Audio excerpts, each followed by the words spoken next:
I'm a robot vacuum cleaner, so yeah, I got one gig. I suck up dirt, so pardon my inferiority complex about Geico, who does so much more. Like, not only could they save their customers money on car insurance, but they got fast and friendly claim service too, and an award-winning mobile app.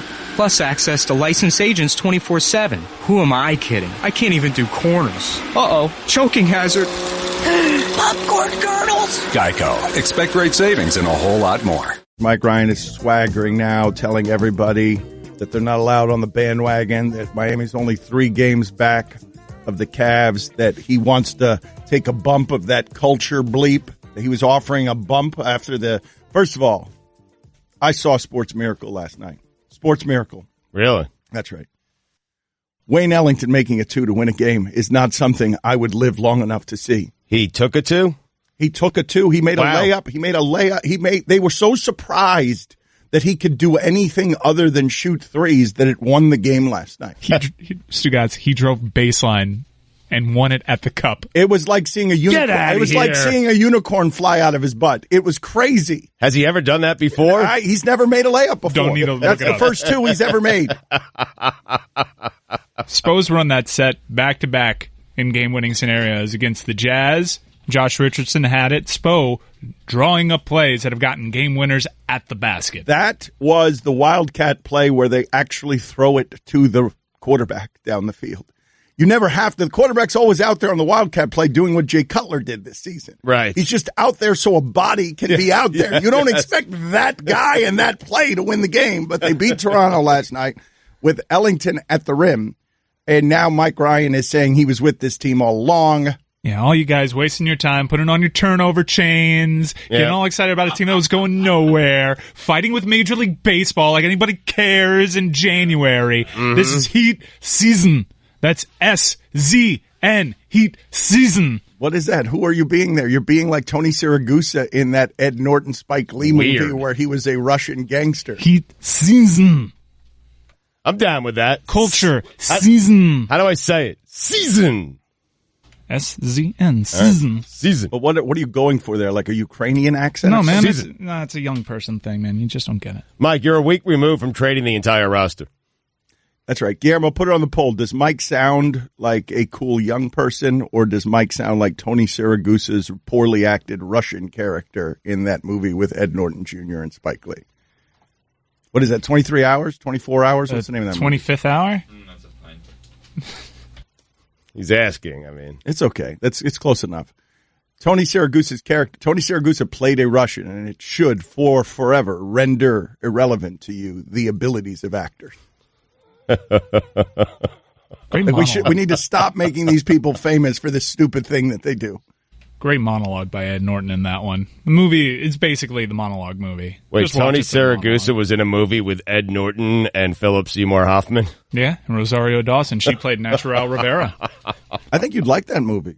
I'll check it out. It's a Spike Lee joint. Guillermo, put it on the poll. Is it indeed called 25th Hour? It's 25th Hour, yeah. Would Stugotz like 25th Hour? It looks like something I would like. I think what Tony Siragusa is a Russian. I'm not going to give you any more information because I don't want to do spoiler alerts. But he is a Russian mafia guy. All right. And I really don't feel like I have to say anything else to get Stugotz to watch a movie. You don't. Yeah, that's the sell for me. Siragusa, Russian mafia. I'm down. I mean, forget about Ed Norton or Philip Seymour Hoffman. Siragusa. Right. Siragusa should have been on the movie trailer for you. If America were all Stugotz, I would have been in line opening nights. Yeah. It's a good movie. The whole premise is it's Edward Norton's last night before he has to go to jail for a very long time. Mm-hmm. He has a killer monologue in it. All right. It is. I like that movie. Culture season. You've been giving me some weird movies lately, and I appreciate it. I like them. They're just not, for me, when I'm watching that, I'm like, Dan like this? One of them was the Cell Block, which... Brawl in Cell Block 99. It was it was excellent. But again, I've told you what happens with my movie experiences. We're going to talk movies with David Samson here in a little while. But you guys think that I'm a movie snob elitist, and a lot of my movie preferences have to do with, did I expect anything going in? Right. And did it surprise me? And so if you tell me Vince Vaughn and Don Johnson are in a jail movie. It's a bad movie. I mean, what am I going to expect? Yeah. Vince Vaughn and Don Johnson are in a jail movie. How is that going to be any good? Vince Vaughn and Don Johnson? Why'd you watch it? Well, my brother suggested it. My brother said I would like it, and I did. All right. And you liked it, and Shot Caller is something that you will like, I'm telling you. Here's another one I think you'll like, and this is off the grid a little bit. It is an older movie. I think you'll all like it. Everyone I'm talking to right here who cares about creativity. Did you see Apocalypse Now? I'm not recommending Apocalypse Now. I'm recommending a movie about Apocalypse Now. I've seen Apocalypse Now, yes. Apocalypse Now is the most realistic Vietnam movie ever made, and the people filming it were going crazy while making it. Francis Ford Coppola wanted to jump to his death while making it because he thought he was making a terrible movie. It's about doubt, about creativity, about how even geniuses can get plagued by self-loathing. Francis Ford Coppola spent that movie. First of all, everyone went crazy. Everyone went crazy during the filming of that movie because it was Vietnam. They were recreating Vietnam in a way that spooked actors and made everyone nuts.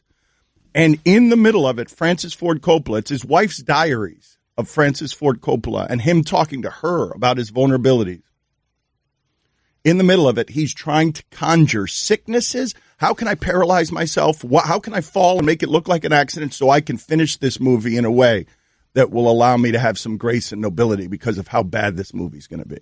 And it's just crazy to watch when you know how good. I mean, he made something where his standards were crazy. The fact that he couldn't get to enjoy them. Like the directors and the writers are the talented people in Hollywood.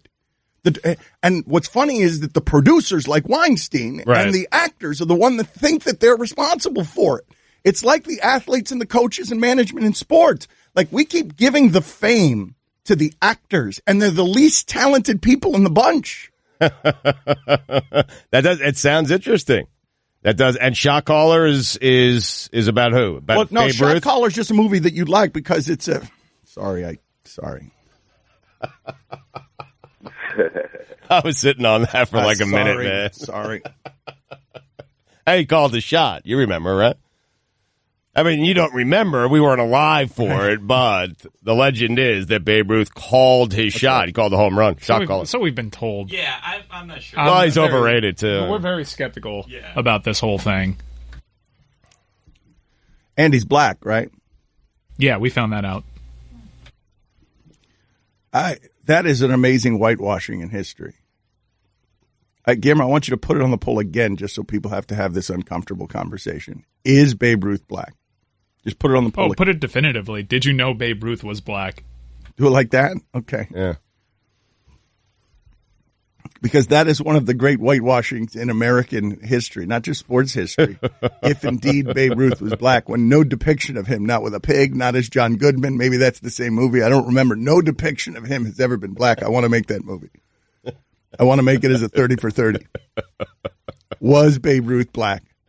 And how would everything change in America if we knew it? John Goodman played. That's right. Was it Danny Glover? No, it would no. Well, it'd be Al. It'd be Al, the cop from Die Hard. Carl Winslow. Is that it? Are we saying it's Al, the cop from Die Hard? That's the guy who would be casted as Babe Ruth? Ving Rhames is Babe Ruth. Terry Crews. Terry Crews is Babe Ruth. We did it with Mr. 3000. We did the black guy. We did Bernie Mac. We can't do him anymore. God rest his soul. Oh, God, that's the worst movie I've ever seen, maybe. Really bad. Really bad. Here's what I love looking back at old movies. Do you guys do this at all? I was watching Get Shorty the other day, and they used as a gangster, and this is very 90s, Cedric the Entertainer, because they were trying to give off menace. And now you look at the crew brought in the 90s by Cedric the Entertainer. It wasn't meant to be comedic. It was meant to be a badass crew. A badass crew of black dudes. Was it not? It was meant to be. They had muscle. They had guys who were giving off gang, and they were led by Cedric the Entertainer. The single least menacing thing in all of Hollywood. I remember liking that movie a lot, though. Get Shorty? Yeah. Yeah, some would call it a dark comedy. It's not even a dark comedy. It's pretty much straight up a comedy. I was reading a book about Pulp Fiction the other day.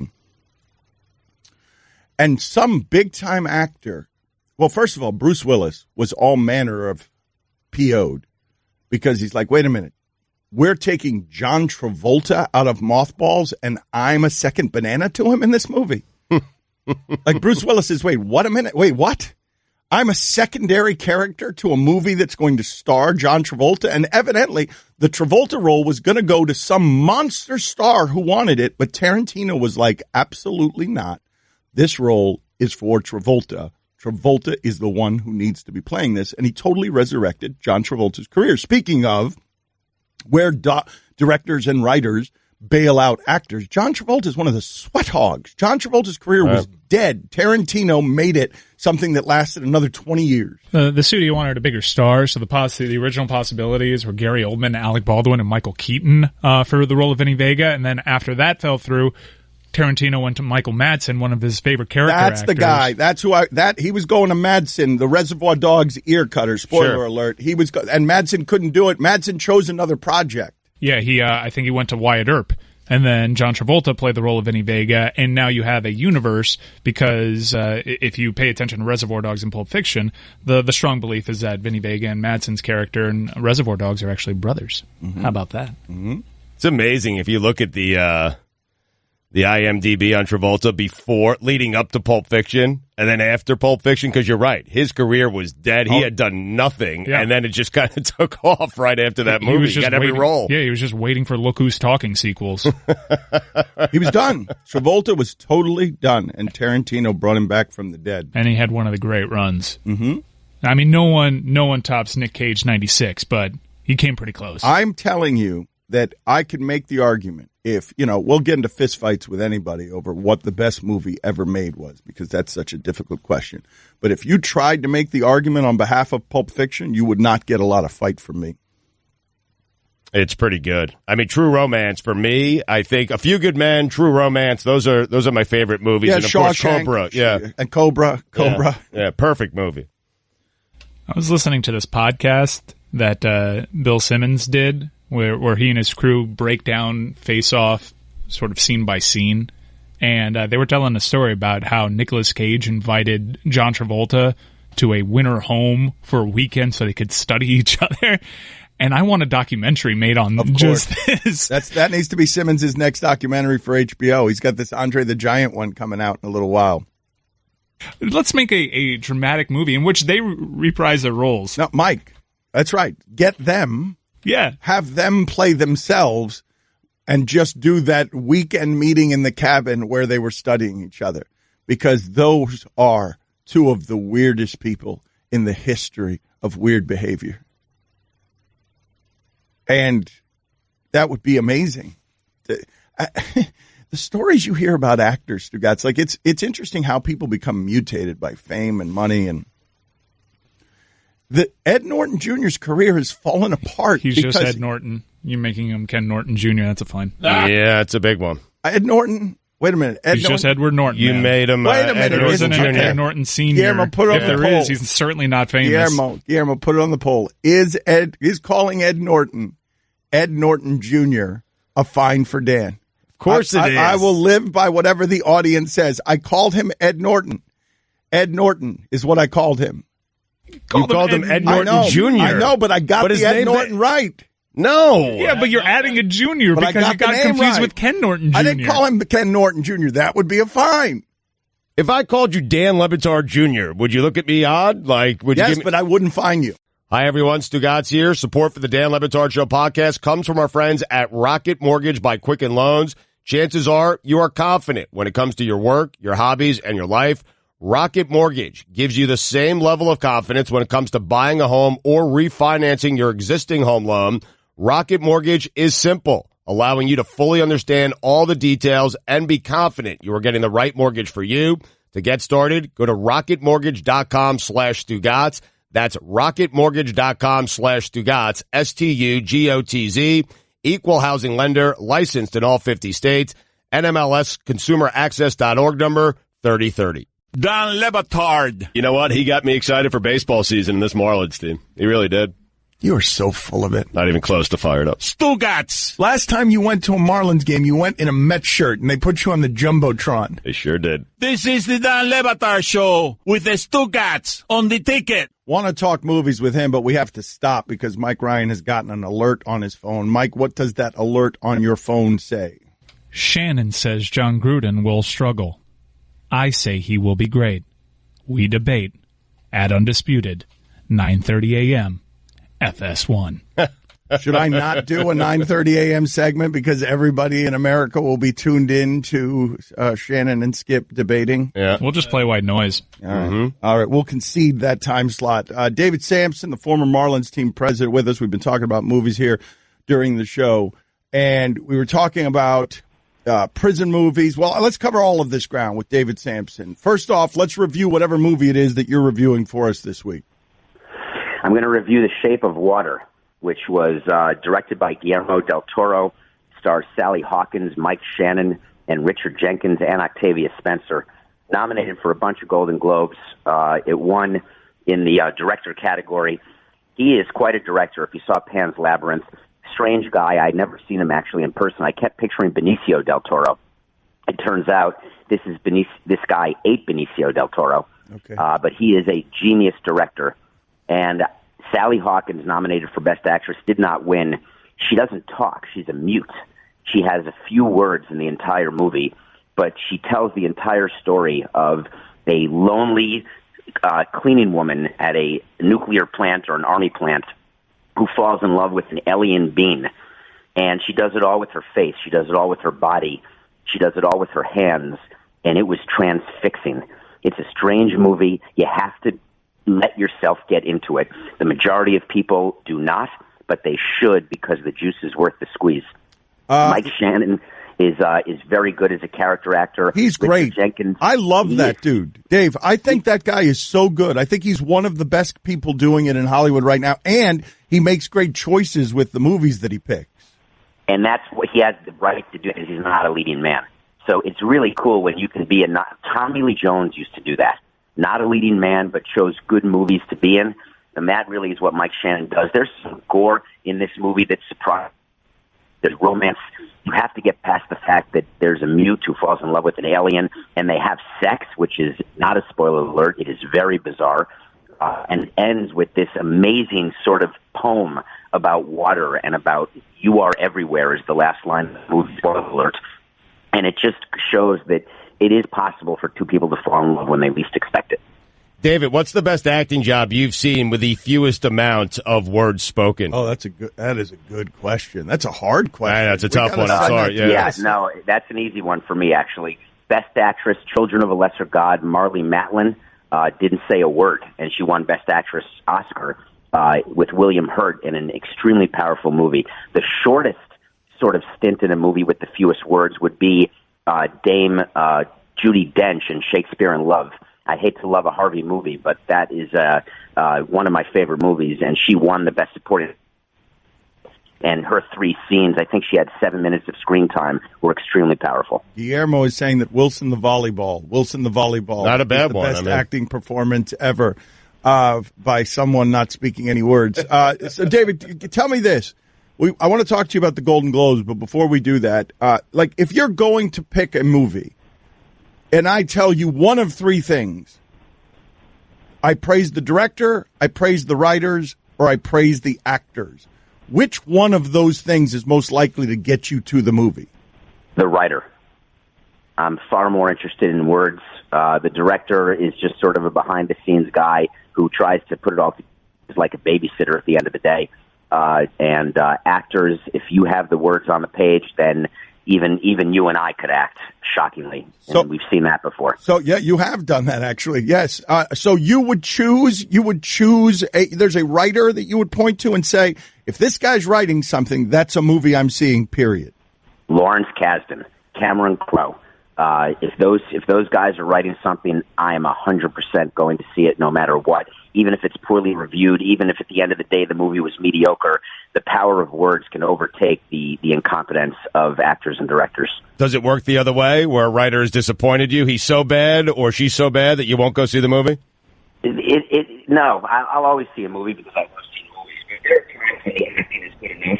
David, fix your phone situation. Fix your phone situation. I got to call Steve Jobs. I just have to. All right, go ahead. My phone is fine. Answer the question. Of course. I'll see any movie, Dad. I'll see any movie. If the acting is good, that makes it worthwhile, too. But writing definitely matters more. Think about Three Billboards. We talked about that. That has great acting and great writing. It won the Golden Globe for Best Screenplay. That's when you're taken away. Like No Country for Old Men has it all. Unbelievable writing, unbelievable acting. When you get those combinations, those are the winners. But, like Fletch, let's talk about comedies. Not good acting, not good directing, but the writing of it was so funny and so brilliant that you just love it. So the Golden Globes, before we get to the meat of the entertainment, what Oprah did felt very presidential, and a lot of people are saying that she might run for office now, and that was the starting point of her platform. What did you make of specifically what Oprah did at the Golden Globe? I thought it was a very appropriate speech, but I think it's incredibly sad that people would view that as a qualification to be president. I'm mortified, actually. It's because of Trump, right? Yeah. Anyone who on TV can do anything that's correct. Can be president. Yeah. But Oprah, what? How can she be president? She's a businesswoman talk show host. I know. That's what's president now. Right. That's what's president now. But, by the way, is that working? I mean, whatever, but it's what got elected, and Oprah certainly, this part can't be disputed. If we're doing who's more presidential, Donald Trump or Oprah, like whose behavior is more presidential, everyone would choose Oprah. Right, but I'm not looking for behavior, as you probably well know. I'm looking for results. I'm looking for the ability to lead. You don't have to be presidential all the time. You just have to be sane. And Oprah has that ability, but I just don't know that she's qualified. And one speech about women empowerment wearing a black dress does not necessarily make you presidential. I think it was critically important, her speech, and it was perfectly timed, and the subject matter was perfect. It was well written. I was happy to see all that, but president, it's completely ridiculous. But no more ridiculous than what is happening right now. Actually, less but ridiculous. Why are we striving for that? Let's do ourselves a favor and not use this presidency as the new bellwether of who could be president. But David, would you agree with this? Yes or no? That whatever Oprah would be as president would be less turbulent and crazy than this. But you have to understand, I think that about Stugotz. Yeah. Okay, I mean, all right, but yeah, fair enough. I'd be a good president. I mean, right? I'd vote for Stugotz. Yeah. For president, and that's saying something, isn't it? Yes, it is. David Samson with us on 790 The Ticket. What did you think of the awards ceremony? About the awards won on the Golden Globes? Well, first, let's talk ceremony for 2 minutes. I thought that Seth Meyers did a very good job. That was the worst job in entertainment, to have to be the host and do that monologue. I thought he struck the right chord. I thought that his game that he played with people in the audience fell flat, about talking about Harvey and Kevin Spacey and saying this is the only time that men don't mind having their name called out. I thought that struck the right chord of humor but seriousness. But I thought it was boring. The Golden Globes, I don't want it to be like the Oscars. I want it to be fun. I want people to be drunk. I want people to be naked. I want something good. And everyone was just taking themselves a little too seriously. And I agree there's serious stuff going on in the world, but this is for entertainment. It would be the same as a baseball team standing up in the middle of the fourth inning, taking the microphone and addressing the 49 fans at a game and saying, hey, let's talk about, collective bargaining, right? I mean, people aren't coming to a game to talk about that. I thought the awards were spot on. They split them. There were just a lot of great movies. I thought Frances McDormand winning Best Actress was perfect, but I thought her speech was horrific. It's too much, right? Just take the award, talk about something of import to you, but don't be hangry. And I just felt maybe she didn't have enough. Hold on a second. I didn't see that speech, so I don't know the specifics of what it is that you're talking about. But what I understand the perspective of Hollywood women who have been silent for too long now feel like they want to scream, and they're doing so publicly and at award shows, and they're not going to like very much being met by you, David, who comes from white privilege and is a man with power with, hey, okay, not here, ladies. I don't like the message is fine. I don't like the message being here.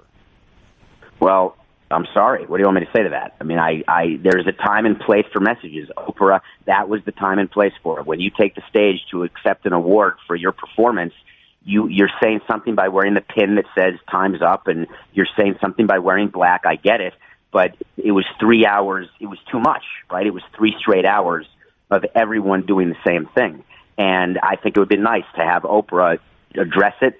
And it has to be addressed because there was an elephant in the room. But you asked me from an entertainment standpoint. No, I get it. But it's hurt just the entertainment value of the show. I know, but one of the things that I find funny, because you were such a rebellious executive, because you were willing to be an anarchist and stuff, there are many people who would look at you and say, "Hey, Dave, that's not the way to behave here. You're not being presidential enough here." And so it's just funny to hear you castigate an entertainment extravaganza because they decided to use their power in a different way that wasn't entertaining to you and was angry, but was fun mixed with politics, mixed with message, mixed with music and awards.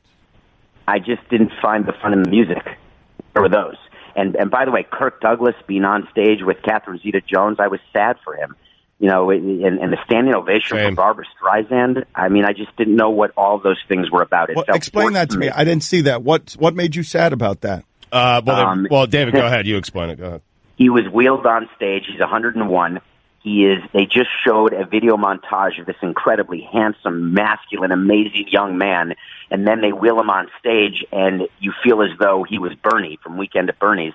And it freaked me out because it made me feel old. And then they let him talk, and you couldn't really understand him. So he got a pity ovation, which I don't think is worthy of him because he's such a great actor, such a great patriarch. Why put him out front? It's sort of like when Reagan had Alzheimer's, they stopped making public appearances because why have people remember him that way? Dave, I'm just marveling that this is coming out of your mouth when you guys debuted a ballpark by doing the same thing with Muhammad Ali. Like, I'm marveling that this is specifically what I'm talking about when I can't believe that you're the executive that's looking at some of these things in entertainment and saying, I don't think that belongs there. It certainly makes you wonder the kind of power I had or didn't have, doesn't it? Yeah. Listen, I totally understand the beauty, the inconsistency of message, and the ability to be whatever we want to be at any given day, any given segment. But it is very awesome that you brought that up because I literally feel like a piece of crap right now. Thank you very much. And by the way, I don't know if you know this, but I may have broken the news that Muhammad Ali died. Did you know he did? Yeah, He did. David Samson put it on the message board at the stadium. And yes, wait a minute. Can we tell this story? It's too good. Of course you can. It's too good. All right. All right. Well, no, let's figure out. All right. I'm going to tell this story next. So do you have a second? Because this story's. Go ahead. The Marlins it's well worth it. David it's not as good as Gruden and Shannon, by the way, but let's give it a try. David Samson. That's right. It's going to be, we are going to count a program against Shannon and Skip right now, who are debating whether Gruden is good or not. We're going to do this by telling you the story next of how David Samson broke the news to the world that Muhammad Ali had died. Hey guys, is it time to get your hair in the game? Time to claim your spot. Then it's time to check in online at sportclips.com/check-in for a fresh cut, legendary hot steam towel and massaging shampoo. Time to claim your spot. So do your hair a favor by checking in online and arrive just in time for your Sport Clips MVP haircut experience while you surround yourself with sports on TV. Get in line online at sportclips.com/check-in. Time to claim your spot. Don Le Batard. Would you mind if the new owners of the Marlins knocked down that statue in center field? It's obviously an eyesore, but it's gotten to the point that it's, our eyesore. Really? You guys have gotten there. It's something that we all laugh at together. Yeah, it's so bad that it's become good. You wouldn't go to New York and take away the apple, Dan. Come on. Stugotz. Would you guys look at a lot of other things and describe it that way? It's something that I mock, but it's something that is in the middle of my city. So therefore, I'm proud of it and don't want it removed. Pitbull. Okay, you win. This is the Dan Le Batard Show with the Stugotz on the ticket. Roy was just telling me during the break, shocked that Laura Dern is dating Baron Davis. That's on brand for both. That was 2 weeks ago, but we'll talk about that in a second. It's on brand for both? Yes. All right. Baron Davis and Laura Dern, all of this is amazing. We'll talk about it more in a second. And I want to get also to this Ali story, because do you guys remember the details on some of what happened? Or Let me explain to you. I remember the story. I don't remember. I remember the headline. I don't remember any of the details around the story. Let's set the picture best we can so that I could put you inside of a text exchange where I was badgering him at what was a very uncomfortable time in his life, where it appeared to everyone that he was breaking the news that Muhammad Ali had died to the world. Okay, so this is the setup. Do you remember Deadspin had this thing where they're like, did Marlins just break Ali news? And it was weird, and everybody was like, wait a minute, this is a civil rights icon. This is the greatest athlete in the history of times. I just Googled it, and I'm just reading funny headlines. No, the whole thing was amazing as it was happening, and you know how much I like anarchy, but I didn't realize. So this comes across my computer at home, and I'm like, wait a minute, what? What? The Marlins are announcing that Muhammad Ali is dead. And so I just text David Samson, did you kill Ali? And the response is yes. David, you take it from here. June 3rd, 2016, I'm sitting and watching a baseball game back when I was still employed. And I can't remember whether we were winning or losing because it didn't matter. I was just sitting in the Diamond Club. Probably losing. The odds are good that we were losing. And I was minding my own business in the 7th inning when I got a call saying that Muhammad Ali had died. And I knew Muhammad Ali, and I knew the person who called would absolutely have that information. And I was incredibly sad and surprised, and I said, I'm so sorry. And I hung up. And the first call I made at the time was to the person running in-game entertainment, and I said, listen, Muhammad Ali just died. Get it on the board with a picture of Muhammad Ali with his death date of June 3rd, 2016, so he can get a nice ovation because he had been there when Marlins Park opened. He's an icon, and I wanted to do our part in honoring his memory. So all of a sudden, the game ends, and on the board, I'm sitting in the seat. On the big jumbotron in center field comes this glorious picture of a young Muhammad Ali announcing that he was dead.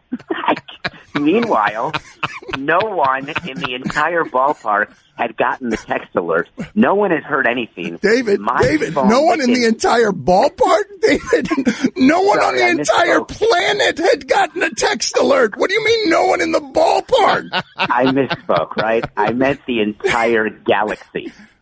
So meanwhile, my phone starts buzzing and ringing like crazy, and I don't know what's going on. I assume people are calling to say, oh, I'm sorry, like, everything okay? Not that he was a friend of mine, but I knew him. And I listened to one message, and the only thing I remember reacting to was this text from Batard, who's obviously a total cranky, grumpy, annoying guy trying to stir crap all the time, saying, you just killed Ali. And I literally didn't know what he was talking about. So I immediately get bad Wi-Fi service at the ballpark, even with the small crowd. I can't get on the Google. So I finally find a way to look, and there's not one article, not one anything that Ali is dead. All right, so hold on. He may not be dead. Does anyone in the shipping container have any questions? Is everyone following where we are in this story right now, where the Marlins have announced that Muhammad Ali is dead? The world does not know it. David is now getting calls asking if Muhammad Ali is dead. David, in the bowels of a ballpark that is a financial catastrophe and has wrecked baseball in this market forever, a ballpark he built, is here somewhere in the bowels of the stadium worried that he's the only one in the world who knows that Ali is dead. And so now you have to have some fear at this point, right? That you know your information's right, but you have to have some fear at this point. The number of people calling, hey, David, are you sure Ali's dead? So I don't panic much when I create headlines because I always know when I'm creating them. I didn't know I was creating this headline. My first call was to PJ Loyola, the PR guy. I said, PJ, come see me. I think we have a situation. I told him what was going on, and the only thing he said to me, I guess this is what happens when you have a master's degree, he said, you sure as heck better hope that he's dead, because if not, you better get to Louisville and take care of it yourself. So that was his advice to me. Literally, that's all he said.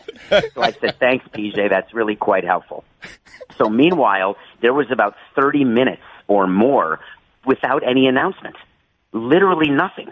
So I just stood by, getting text upon text upon text. Hold on. praying to Guys, God. How long did that 30 minutes feel like? But in the middle of those 30 minutes, I want you to understand that I'm heckling him the entire time. Well, of course you are. Saying, what do you mean? Well, that's what he does. He better be dead. What do you mean?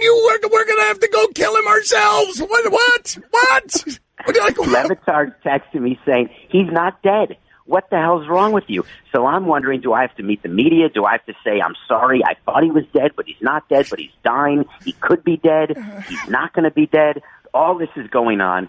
Finally, thank the Lord, somebody broke the news that he was dead. I know.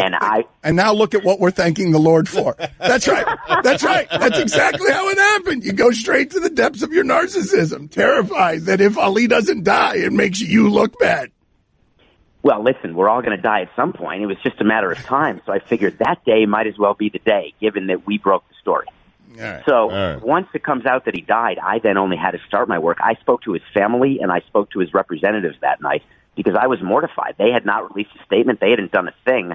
And they did forgive me. It took 2 days, but they forgave me. They did not want the news to come out that way. They understood what happened.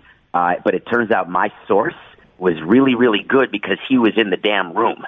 So that turns out to be okay. Are you guys absorbing this? Yes. The Ali family wanted to announce the death of Muhammad Ali the right way. Right. And David did it on a jumbo truck. It's completely insane to think about. Literally. I mean, it is. The whole thing is crazy.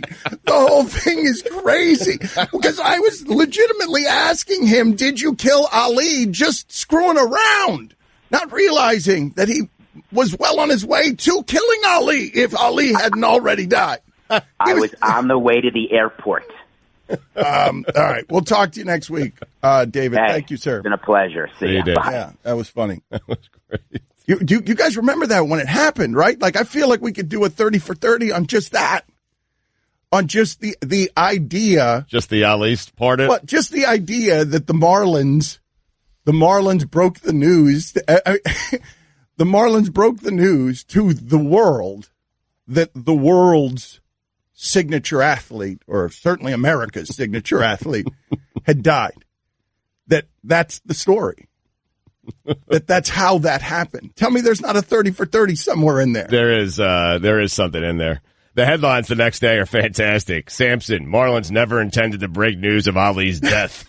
I mean, honestly, it was. When I was watching it happen, it felt like the moment that I saw a home run ball bounce off the head of Jose Canseco, where I'm like, wait a minute.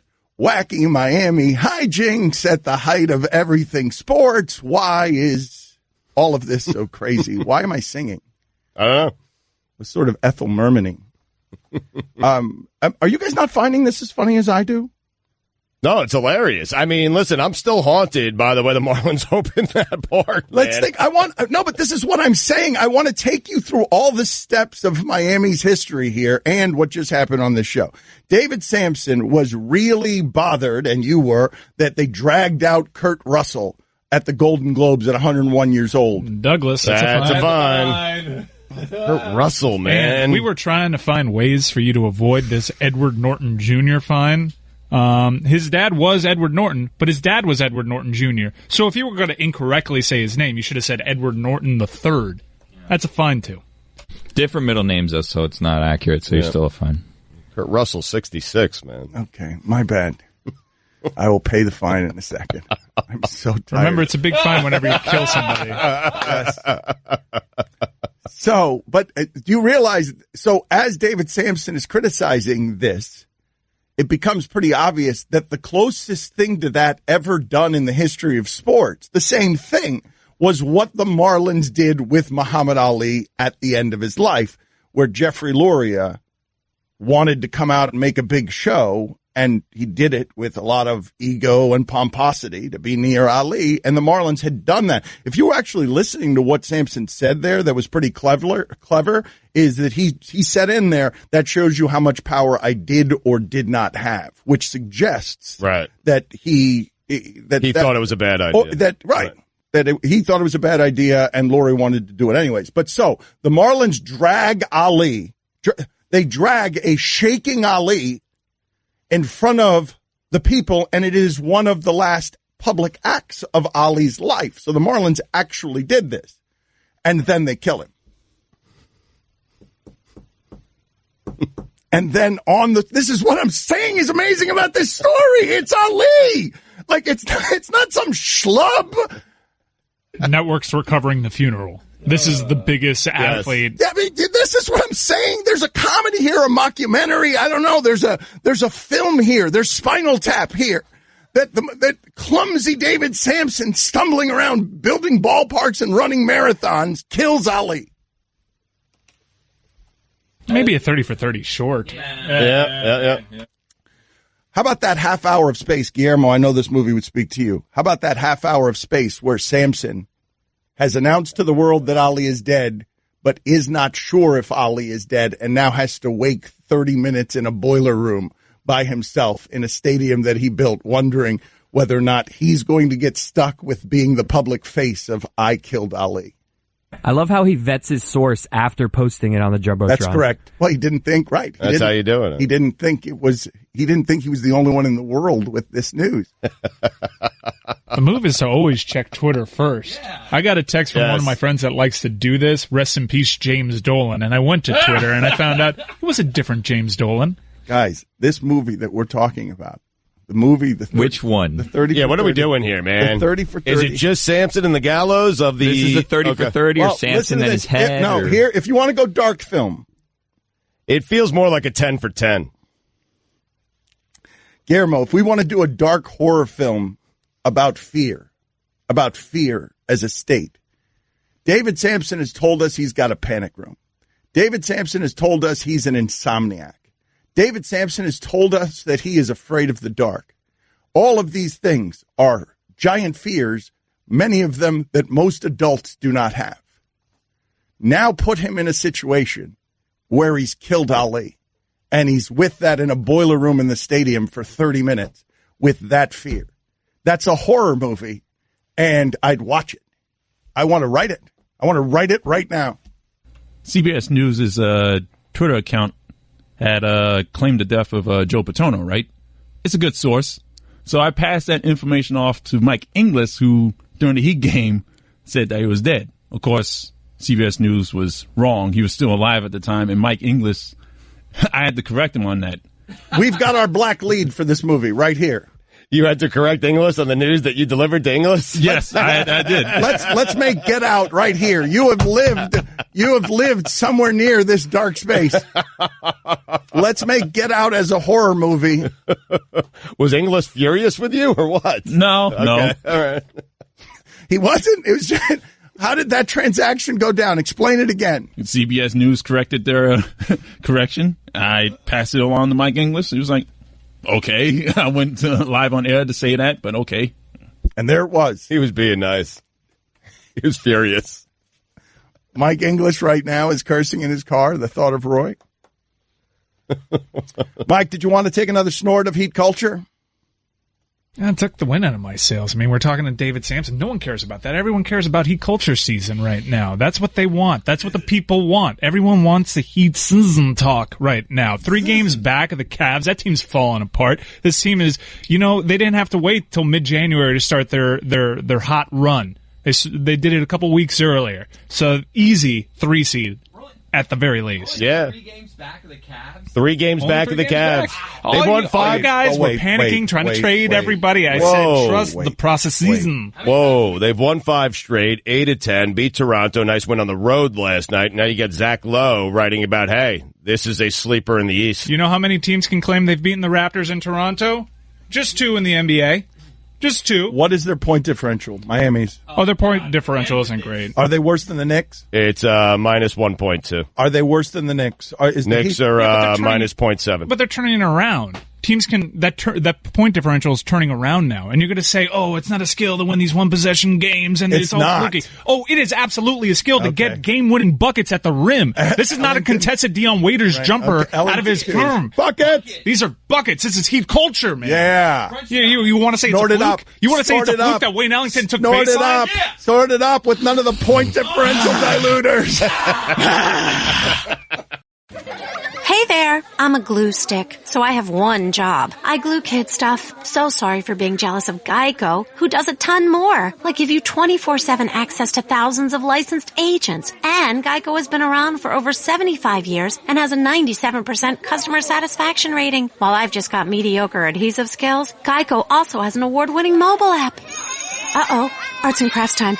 No eating the glue stick, Miss Lydia! Geico. Expect great savings and a whole lot more.